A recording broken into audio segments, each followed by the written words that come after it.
শরণার্থীরা রয়েছেন যাদের একটা অংশ সিএর আবেদনের নিষ্পত্তি হলেই সাথে সাথে নাম উঠে যাবে, যেদিন সিটিজেনশিপ সেদিনই ভোটাধিকার। আর যারা এখনো আবেদন করেননি আমি অনুরোধ করব দ্রুত আবেদন করুন। ভারত সরকার, মোদিজির সরকার তাদের নাগরিকত্ব দেবেন, কারণ তারা হিন্দু এবং শরণার্থী। আর বাকি যে 60 লক্ষ আমাদের বিবেচনায় আছে জুডিশিয়াল অফিসারদের, এর বড় এরা অবৈধ বাংলাদেশে অনুপ্রবেশকারী। এদের না আছে বাপের ঠিক, না আছে ছেলের ঠিক, না আছে বউর সংখ্যা, অগন্তি বউ।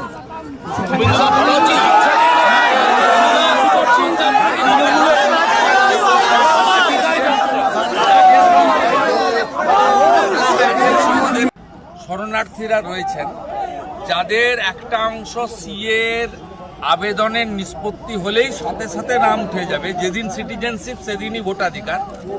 আর যারা এখনো আবেদন করেননি আমি অনুরোধ করব দ্রুত আবেদন করুন। ভারত সরকার, মোদিজির সরকার তাদের নাগরিকত্ব দেবেন, কারণ তারা হিন্দু এবং শরণার্থী।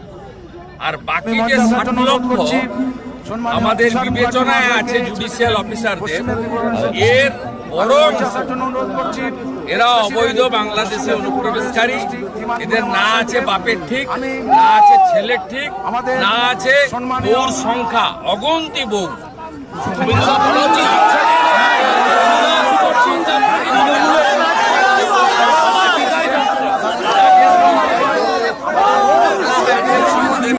শরণার্থীরা রয়েছেন যাদের একটা অংশ সিএর আবেদনের নিষ্পত্তি হলেই সাথে সাথে নাম উঠে যাবে, যেদিন সিটিজেনশিপ সেদিনই ভোটাধিকার। আর যারা এখনো আবেদন করেননি আমি অনুরোধ করব দ্রুত আবেদন করুন। ভারত সরকার, মোদিজির সরকার তাদের নাগরিকত্ব দেবেন, কারণ তারা হিন্দু এবং শরণার্থী।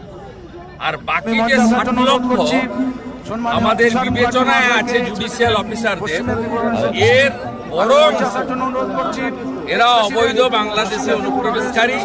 এদের না আছে বাপের ঠিক, না আছে ছেলের ঠিক, না আছে বউর সংখ্যা, অগন্তি বউ।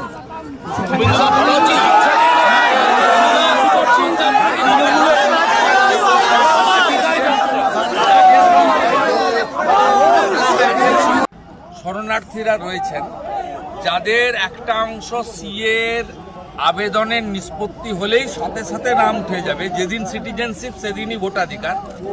আর যারা এখনো আবেদন করেননি আমি অনুরোধ করব দ্রুত আবেদন করুন।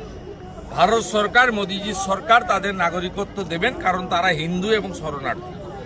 আর বাকি যে 60 লক্ষ আমাদের বিবেচনায় আছে জুডিশিয়াল অফিসারদের, এর বড় এরা অবৈধ বাংলাদেশে অনুপ্রবেশকারী। এদের না আছে বাপের ঠিক, না আছে ছেলের ঠিক, না আছে বউর সংখ্যা, অগন্তি বউ।